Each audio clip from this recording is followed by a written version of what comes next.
Intact సంస్థ convener Sai Papineni గారు ఉన్నారు మనతో పాటు. ఈ కార్యక్రమం యొక్క ముఖ్య ఉద్దేశం ఏంటో సార్ని అడిగి తెలుసుకుందాం.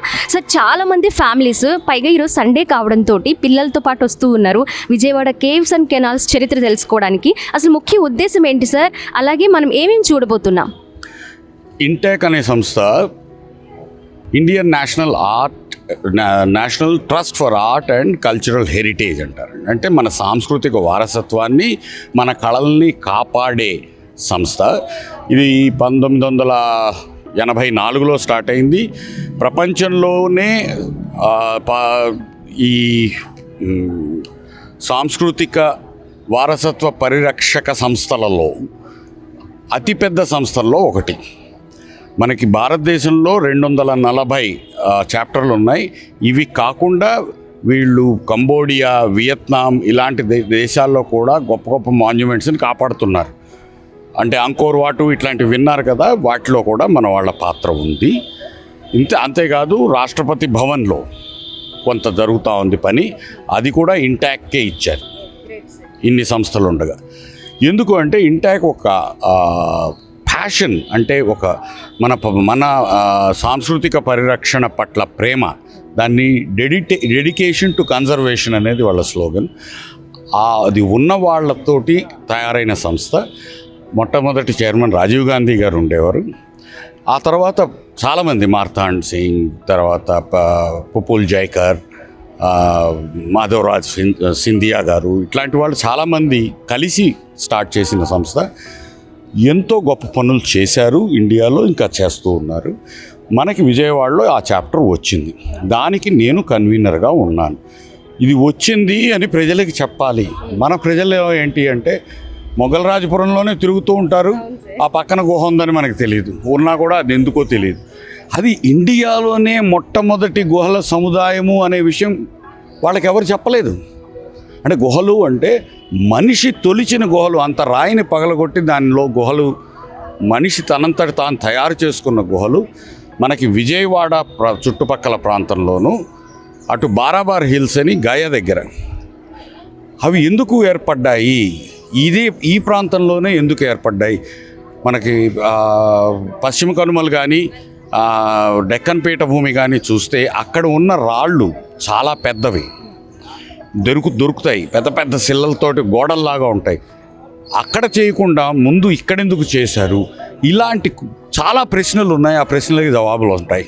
ఆ జవాబులు కొంచెం సస్పెన్స్ తోటి ఒకసారి దీని గురించి చెప్దాం, ఇంకో సీక్వెల్లో ఇంకో విషయాలు చెప్తాం. విజయవాడ గొప్పతనం, విజయవాడలో నాగరికత అనేది స్టార్ట్ అయ్యి 2600 సంవత్సరాలు అయింది.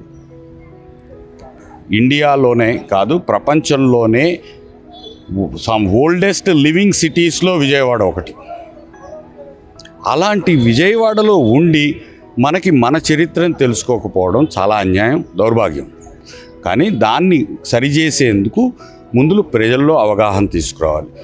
అంతేకాకుండా మోడర్న్ టైమ్స్లో 1790 మొదలయ్యి అప్పటికి ఈ బ్రిటిష్ పాలనలో చాలా వరకు మనకి పావర్టీ అనేది బాగా వస్తూ ఉండింది. ఆ టైంలో విజయవాడ ఎందుకు ప్రాస్పర్ అయింది? చాలామంది అంటారు విజయవాడ, గుంటూరు చాలా ప్రాస్పర్ అయిపోయాయండి, వాళ్ళు చాలా డెవలప్ అయిపోయారు, మేమంతా వెనకబడిపోయామంటారు. ఎందుకు జరిగింది అంటే దానికి కారణం ఈ కాలువలు. ఈ కాలువల వల్ల సంపద పెరిగింది. సంపద పెరగడం వల్ల కింది స్తరాల వాళ్ళలోకి ఎడ్యుకేషను అది వెళ్ళింది. వాళ్ళలో ఎడ్యుకేషన్ రావడం వల్ల ఆధునిక భావాలు వచ్చాయి. ఉద్యమాలకి నాంది విజయవాడగా కొనసాగింది. మన తెలంగాణ ఉద్యమం అంటారు, దానికి ట్రైనింగ్ కానీ దానికి కావలసిన ఇవన్నీ ఇక్కడ విజయవాడ నుంచే సాగాయి.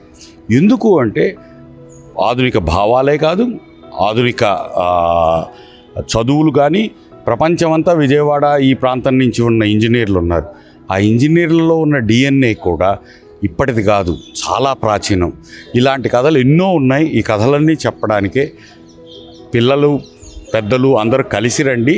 అని ఓ నినాదం ఇచ్చాం. ఫ్యామిలీ మీరన్నట్టు చాలా మంది ఇక్కడే తిరుగుతూ ఉంటారు, విజయవాడను వెళ్తూ ఉంటారు, మొగలరాజుపురం మీదుగానే వెళ్తూ ఉంటారు. కానీ ఇక్కడున్న కేవ్స్ గురించి చాలా మందికి ఐడియా లేదు. మీరు ఫ్యామిలీ డ్రైవ్ అని ఫ్యామిలీని కూడా ఇన్వైట్ చేస్తారు. దీనిలో పిల్లల నుంచి పెద్దవాళ్ళ వరకు కూడా పార్టిసిపేట్ చేస్తారు. దీని గురించి వాళ్ళకి వివరించడం ద్వారా వాళ్ళకి ఏ విధంగా ఉపయోగపడుతుంది అనుకుంటున్నారు? ఒకటమ్మా, మొగలరాజపురం కొండనే చూడు. ఒక 60 ఏళ్ల వయసు ఉన్న మొగలరాజపురం నివాసిని అడిగితే కొండ ఇది కాదండి, అక్కడ దాకా ఉండేది, రెడ్ సర్కిల్ దాకా ఉండేది అంటాడు. అసలుగా మనం చూస్తే మొగలరాజపురం కొండ బందర్ రోడ్డు దాటి కృష్ణా ఒడ్డు దాకా ఉండేది. మనం కొండని కొట్టుకుంటూ వస్తున్నాం. అక్కడక్కడ ఏదో గుట్టల్లాగా చిన్న చిన్న కేవ్స్ మాత్రం మిగిలాయి. రెడ్ సర్కిల్ దగ్గర ఒకటి, శిఖామణి దగ్గర ఒకటి, మిగతా కొండ మాయమైపోతుంది. ఇలా కొండలే మాయమైపోతున్నాయి అని ఈ తరం వాళ్ళకి ఎవరు చెప్పో వాళ్ళ తల్లిదండ్రులు చెప్పగలరు. ఇలాంటి ఆపర్చునిటీ మనం ఇచ్చినప్పుడు పాత ఎక్స్పీరియన్సెస్, పాత కథలు బయటకు వస్తాయి, ఇళ్లల్లో బయటకు వస్తాయి. అవే వీళ్ళల్లో స్ఫూర్తిని నింపుతాయి. రేపు మన ఎన్వైరాన్మెంట్ని, మన సంపదని, మన సాంస్కృతిక సంపదని ఎలా కాపాడుకోవాలి అనే ఆలోచనకి పిల్లల్లో రాబోయే తరాల్లో బీజం పడుతుందని ఆకాంక్ష. సార్, చాలా మంది ఫ్యామిలీస్ వస్తున్నాయి, వాళ్ళందరూ కూడా ఇలా ఇంట్రెస్ట్ చూపించి ఈ కార్యక్రమంలో పాల్గొనడం మీకు ఎలా అనిపిస్తుంది సార్? ఎందుకంటే ఈ ప్రోగ్రామ్ స్టార్ట్ చేయడమే ఫస్ట్ టైం కదా. చాలా ఆనందం వేస్తుందమ్మా. ఎందుకంటే విజయవాడలో మొట్టమొదటిసారి ఇలా పబ్లిక్ని ఇన్వాల్వ్ చేసే యాక్టివిటీ జరుగుతోంది. ఇంతకుముందు కూడా చాలా జరిగేవి. ఒక మీటింగ్ పెట్టుకొని మాలో మేము మాట్లాడుకొని ఒకళ్ళ భుజం ఒకళ్ళు చరుచుకొని వచ్చేసేవాళ్ళం. ఇవాళ అది కాదు. వాళ్ళనే అడగమంటున్నాం ప్రశ్నలు. మేము చెప్పట్లేదు. మీరు వెళ్తే ప్రతి సైట్ దగ్గర ఆస్క్ ద గైడ్ అని చెప్పి కొన్ని ప్రశ్నలు కూడా ఇచ్చాం. ఎందుకు అంటే వాళ్ళు అడిగితే ప్రశ్నలకు జవాబులు చెప్పినప్పుడు అది మనసులో నాటుకుంటుంది. ఇలాగా చాలా జాగ్రత్తలు తీసుకున్నాం. ఈసారి రిజల్ట్ మాకే తెలీదు, రెస్పాన్స్ చాలా బాగుంది. రిజల్ట్ ఈవెంట్ అయిన తర్వాత తెలుసు. క్లైమాక్స్ సాయంత్రం. ఓకే.